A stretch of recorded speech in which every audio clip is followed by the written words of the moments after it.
मुख्यमंत्री स्वर्गीय अंजना केरावत इत्यादि माननीय विधायक महोदय के हाथों लाभ प्राप्त करेंगे। जल्द ही आपके बीच में कार्यक्रम प्रारंभ होगा।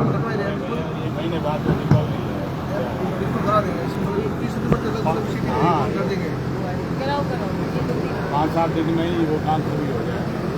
और क्या है भवन निर्माण भूमि अनुभाग हो गया, तामीर हो गया। बहुत बड़ी कंप्लेन है भाई साहब। भवन निर्माण स्वीकृति की तो इनकी पेंडेंसी कितनी है? 15-20 के आसपास। 15-20 नहीं है, अभी ज़्यादा होगी क्योंकि मेजर कंप्लेन आती है। एक तो डोमेस्टिक है, कॉमर्शियल है, दोनों के पास अलग अलग है। आप 15-20 कौन सी बता रहे हो? कॉमर्शियल आवासीय 15-20 और टोटल कॉमर्शियल टोटल लगभग 25 कितने दिनों में पेंडिंग है? सर ये क्या स्टेप है? ये जैसे 2 जारी की है, 2 कल थी। कोई ये सारी पेंडेंसी ना अलग अलग बताइए। कोई पार्टी की आईडी पे पेंडिंग बता रही है, कोई हमारी आईडी पे पेंडिंग बता रही है, कोई जैसे कमिश्नर साहब की, कोई चाहिए साहब की, ऐसे ऐसे और आयुष साहब ना मैं एक आप भी हमारी पर्सनल आईडी पे अगर देखते हैं ना तो हमारे 3 या 4 ही होगी। नहीं देखिए, अब ये तो जो एनओसी ले रहा है उसका तो इश्यू नहीं है ना कि किसकी आईडी पे पेंडिंग है। ये तो डिपार्टमेंट का प्रॉब्लम है कि कहाँ पेंडिंग है, किस स्तर पे पेंडिंग है। तो डिपार्टमेंट को ही सॉल्व करना, नगर परिषद को सॉल्व करना है। तो ये जो समस्या आ रही है कि आपकी एनओसी नहीं मिल रही है, चाहे रेजिडेंशियल हो चाहे कमर्शियल, तो आप इसको थोड़ा फास्ट कीजिए। डॉक्यूमेंट को आप चेक कर लो, एक बार में ही आप बता दो। डॉक्यूमेंट चेक कर लो ना। अगर नहीं है तो आप क्लियर कट उसको मना करो, साहब ये है, इसकी एनओसी नहीं मिलेगी। और अगर है, वैलिड है, लीगल है, तो आप उसको जारी करिए। वो क्यों चक्कर काटता भी है ना? और फिर निर्माण शुरू कर दिया तो फिर कोई शिकायत करेगा, आप पहुंच जाओगे साहब बिना एनओसी के निर्माण कर रहे हैं। अब वो कह रहे हैं एनओसी में 8 महीने से भटक रहा हूँ, एनओसी नहीं मिल रही। समझे आप? तो आप इसको किसी भी लेवल पे हो, ये आपकी जिम्मेदारी है कि आप उसको सॉल्व करो, है ना? और ये कितनी अभी बताइए आपने? 15 और आपकी 85। ये तो बहुत ज़्यादा है। 15-25 में तो इतनी प्रॉब्लम नहीं होगी। आप चेक करिए इसको। और ये हाँ, इसको भाई साहब आप दोबारा इसको नहीं उस दिन मैंने एडीएम साहब को कहा था, एडीएम साहब ने अपने चैम्बर में बैठा दिया था। ये ना कंप्यूटर, मेरा कंप्यूटर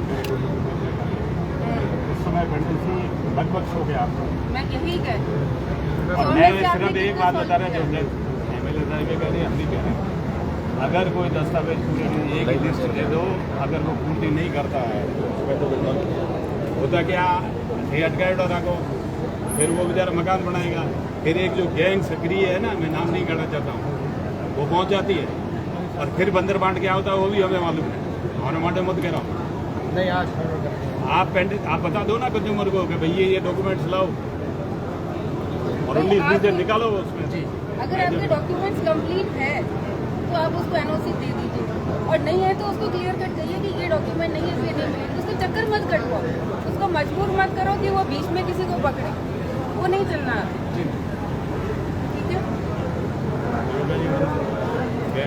थोड़ा लीज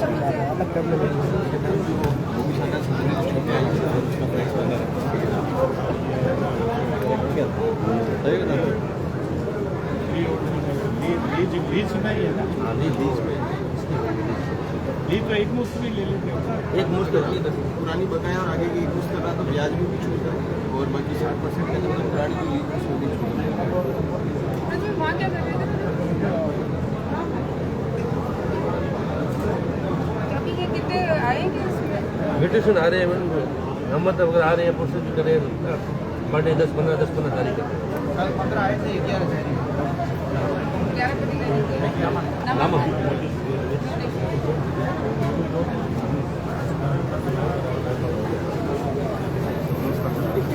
पुनर्वेद के लिए बता दिया था, बता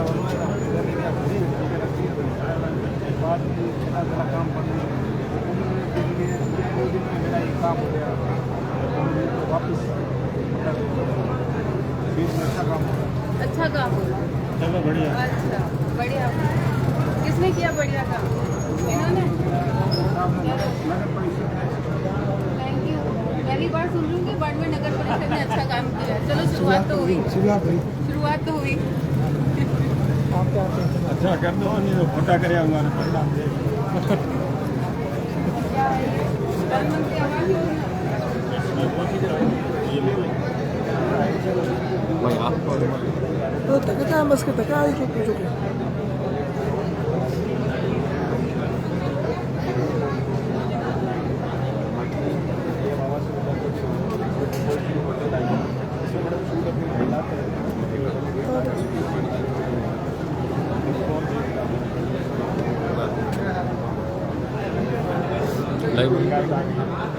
आप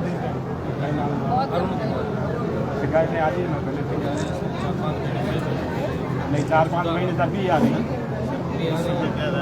मैं इतने में समझ जाओ 1.5 लाख रुपए तो वो दे रहे हैं, लाख रुपए हम दे रहे हैं और फिर उसमें बंदर बांट हो रहा है। मैं अभी आपको कह रहा हूँ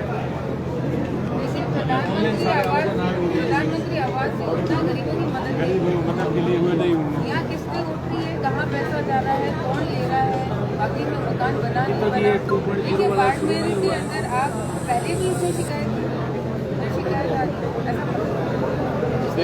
गरीब को देना है, गरीब ना तो इसको आप चेक करिए क्योंकि ये बहुत बड़ा मामला है। प्रधानमंत्री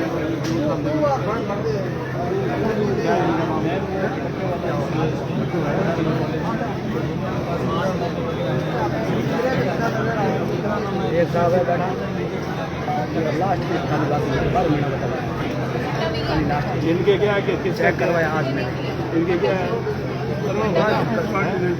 भर कितना किस्सा मिली इनकी क्या है 3 तो किस्से मिल गई बाकी किसकी क्या है करो अभी देखो देखिए मेरी बात दूसरी बात है बाड़मेर नगर परिषद के अंदर पिछले 15 साल में जो काम से बाड़मेर नगर परिषद अंदर कोई आना नहीं चाहता, दंगा अधिकारी कोई नहीं आना चाहता कि वहाँ इतना घोटाला है कि कोई नहीं आना चाहता और इसीलिए आदमी बाड़मेर नगर परिषद की और पूरे बाड़मेर शहर के लोग परेशान हैं। अब हमारी ड्यूटी बनती है कि जो सिस्टम खराब हो गया हम इसको कैसे सुधारें। इसे सिस्टम में नहीं चल रहा, हमें सुधार करके बोलना है। एक आदमी मिला जो कह रहा है कि